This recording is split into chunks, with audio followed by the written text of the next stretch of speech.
Allegations, అరెస్టులు, నోటీసులు, విచారణలు కొన్నాళ్లుగా డైలీ ఎపిసోడ్గా కొనసాగుతున్న ఏపీ లిక్కర్ స్కామ్ ఇష్యూలో అసలు ఎపిసోడ్ స్టార్ట్ అయింది.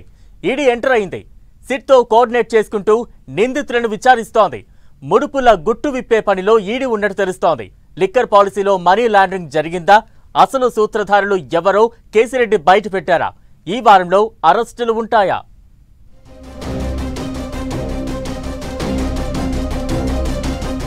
కీలక స్టేజ్లో ఏపీ లిక్కర్ స్కామ్ కేసు దర్యాప్తు. ఆధారాలు ముందు పెట్టి కసిరెడ్డికి ఈడీ ప్రశ్నలు. అసలు సూత్రధారి ఎవరో తేల్చే పనిలో ఈడీ. ముడుపుల వ్యవహారంలో లింకులపై ఆరా. లిక్కర్ ఫైల్స్ ఏపీ పాలిటిక్స్లో కొన్నాళ్లుగా లైమ్లైట్లో ఉంటున్న హాట్ టాపిక్. ఆ ఇష్యూపై ఏపీ సర్కార్ సెట్ వేసింది. సెట్ టీం ఇప్పటికే పలువురిని అరెస్టు చేసి దర్యాప్తు కంటిన్యూ చేస్తోంది. ఇప్పుడు ఈడీ కూడా ఎంటర్ అయింది. వైసీపీ హయాంలో 3,500 కోట్ల మద్యం కుంభకోణం జరిగిందన్న అనుమానంతో దర్యాప్తునకు ఆదేశించింది కూటమి సర్కార్. ముడుపుల వ్యవహారం కూడా ఉండటంతో ఎన్ఫోర్స్మెంట్ డైరెక్టరేట్ కూడా ఈ కేసులో విచారణ మొదలుపెట్టింది. ప్రభుత్వ మద్యం షాపుల పాలసీ పేరుతో నాసిరకం మద్యం అమ్మించి అందిన కాడికి దోచుకున్నారనేది ప్రధాన ఆరోపణ. ఈ కేసులో అసలు సూత్రధారులెవరో గుర్తించేందుకు సెట్తో కలిసి ఈడీ దర్యాప్తు చేస్తోంది. ఇప్పటికే సెట్ అరెస్టు చేసిన A1 కసిరెడ్డి రాజశేఖర్ రెడ్డిని విజయవాడ జైల్లో ఈడీ విచారించింది. గత సర్కార్ హయాంలో లిక్కర్ పాలసీ నుంచి రిటైల్ విక్రయాల వరకు, ముడుపుల వసూళ్ల నుంచి అంతిమ లబ్ధిదారుకు చేర్చడం వరకు అన్నింట్లో కసిరెడ్డి రాజశేఖర్ రెడ్డి చక్రం తిప్పారని దర్యాప్తు సంస్థలు భావిస్తున్నాయట.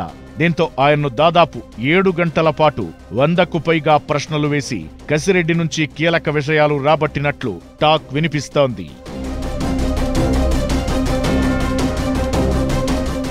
మద్యం అమ్మకాల్లో ఆర్థిక లావాదేవీలు, అక్రమాలు, ముడుపుల వ్యవహారం, ఆ నగదు ఎవరికి చేరవేశారనే దానిపై ఈడీ కూపి లాగుతోందని అంటున్నారు. డిస్టిలరీస్ నుంచి నగదు, బంగారం, క్లాత్స్, గిఫ్ట్స్ తీసుకున్నట్లు గుర్తించారట.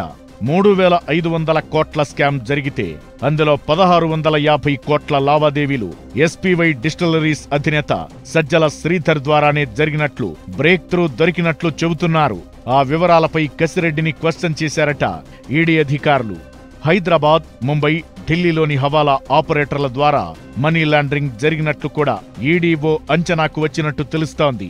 అయితే ఈ ఓవరాల్ వ్యవహారంలో అంతిమంగా ముడుపులు చేరిందెవరికనే దానిపై గొట్టు విప్పేందుకు అన్ని ఆధారాలు సేకరిస్తున్నారట ఈడీ అధికారులు. ఎవరి ద్వారా ఎవరికి నిధులు చేకూరాయి, నగదు రూపంలో ఇచ్చారా, మరేదైనా భూములు, ఆస్తుల రూపంలో మార్చారా అనే దానిపై కూడా ఆరా తీశారట. రియల్ ఎస్టేట్ లింకులతో పాటు బినామీల ద్వారా బెంగళూరులో కొన్న భారీ ఆస్తుల వివరాల డేటాను సేకరించారని అంటున్నారు. అందుకనుగుణంగానే ఈడీ అధికారులు రాజ్ కసిరెడ్డిని ప్రశ్నించినట్టు తెలుస్తోంది. రాజ్ కసిరెడ్డి మొండికేసిన ప్రతి చోట ఆధారాలు చూపించి గొట్టు రాబట్టినట్టు తెలుస్తోంది.